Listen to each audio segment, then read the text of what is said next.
I'm Ed, this is Frankie, and you're watching Underkill television.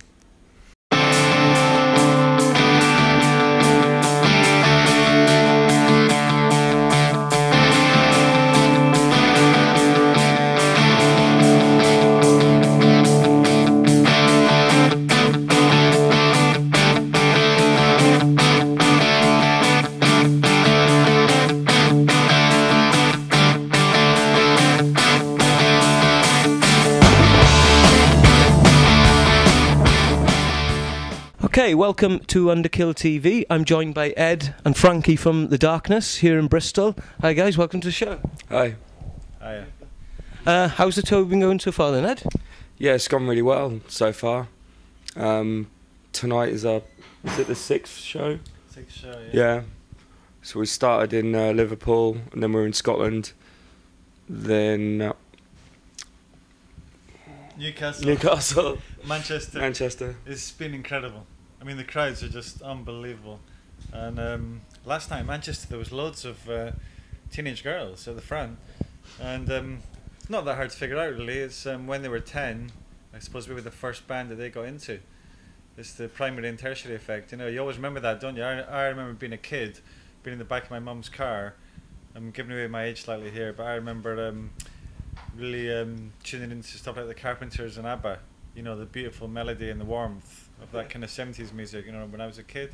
And I suppose for these girls, it would have been Permission to Land will have got them excited, giving them that visceral thrill, if you don't mind me using the word visceral, on a Monday morning. And hopefully will have tingled other parts of their anatomies. Not for that time, but just the fact that they could remember that when they were 18, 19. I'm not interested in what was happening at that time, at that period in their life. That doesn't interest me in the slightest.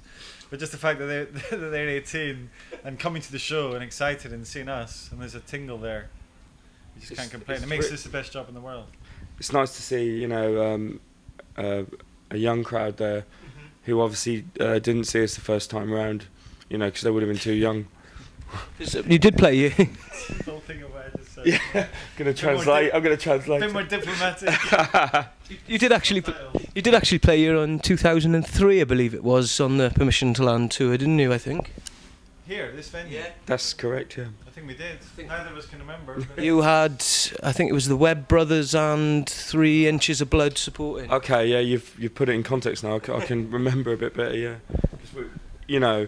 I mean, it's a cliche, but all those times back then were a bit of a whirlwind. It was one thing after another and another.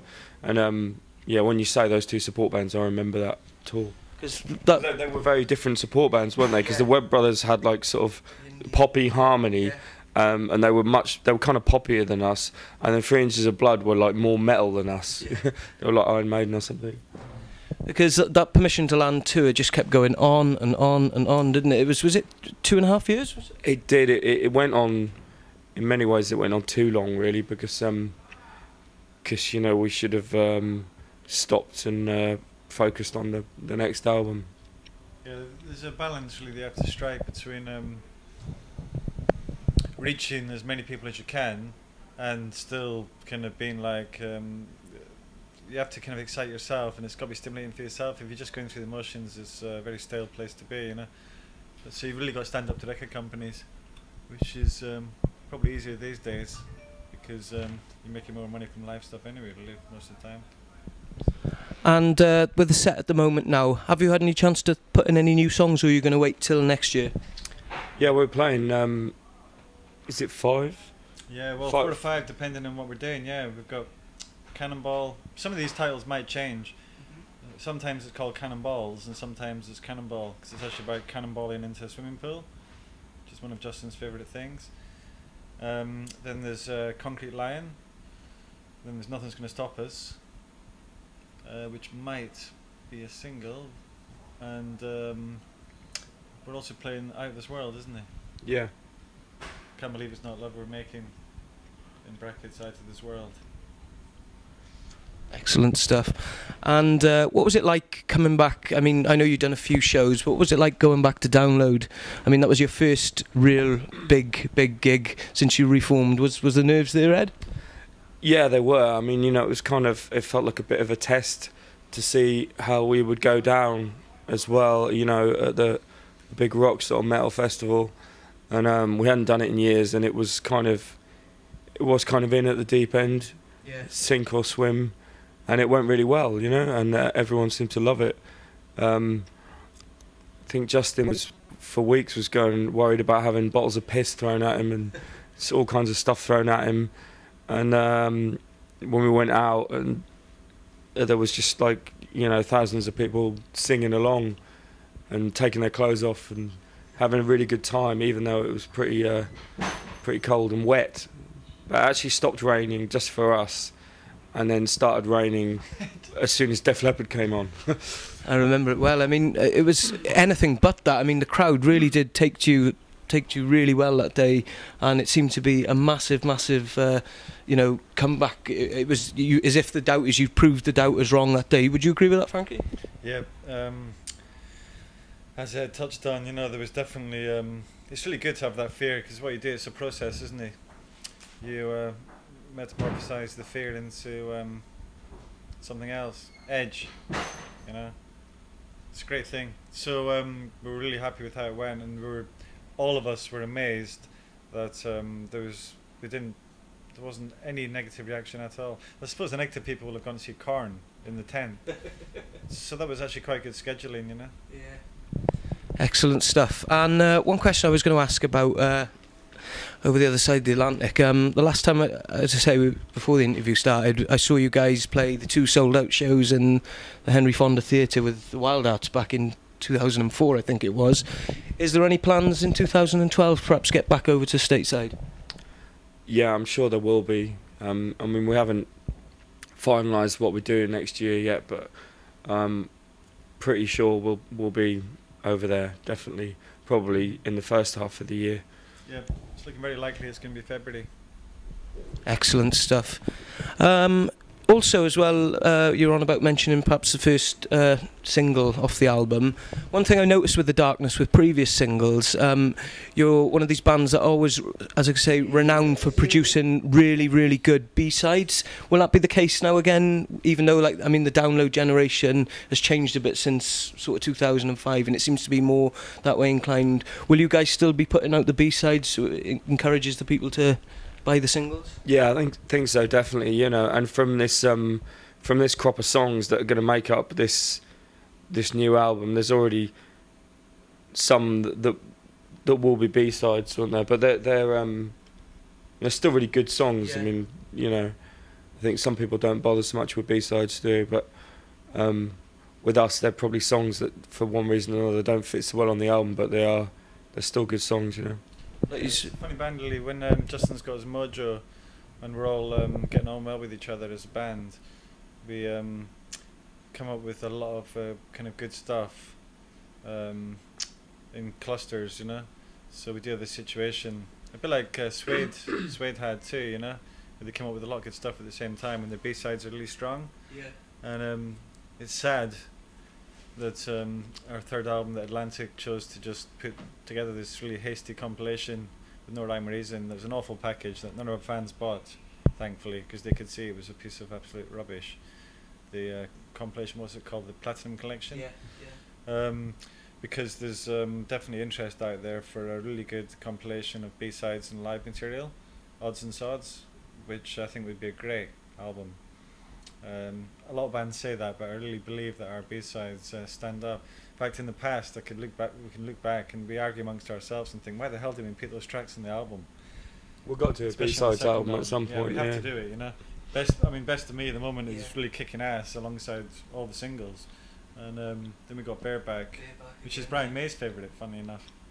And his favourite Darkness. Physical Sex again is another cracking B-side. The guy I used to live with in London, he's obsessed by that song, Physical Sex, and he came up to Manchester last night, and all he says after a few drinks is, you guys have got to play Physical Sex, put it on the new album and all this. And it's a brilliant track. No, you're right. There is, especially from just the first 2 albums, there is a great crop of songs that could be for a future B-side album.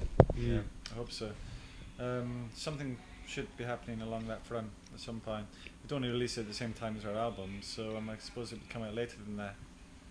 But I hope it will happen one day. Excellent stuff. And also, one of the other things I was going to ask with the views on downloading, what are your guys' views on it? Do you think it's good for the music industry, or do you think it is bad? Ed? I don't really understand how it all works these days. You know, it's things have changed so much. You know, I mean, you know, we might have been one of the last bands that actually sold loads of records. You know, and I don't know, that wouldn't happen the same way now, would it? Guitar bands, sorry. Guitar bands, yeah. Yeah. I don't really understand it, to be honest. Yeah. Ultimately, you know, if it's good or bad, it doesn't really matter what you say is good or bad, because people will just do what they want to do. But I think the good thing is people are starting to have this responsibility thing where they feel a bit bad about using Spotify, and music lovers are starting to actually think, okay, what would I like to do here? And I also like the idea of people choosing what they pay. You know, I mean, it's it's kind of very tricky, because, you know, you really have to trust people, but it kind of works out with the band that have integrity, like Radiohead. We have a different type of integrity. We don't have that kind of highbrow integrity thing, but I think hopefully people see that, you know, we have a different kind of integrity because we take having fun really seriously, and we put a lot of effort into it, into our stage shows and everything, and hopefully people will realise. It's nice to think that you can trust the fans to do what's right for you. Excellent stuff. One question I wanted to ask.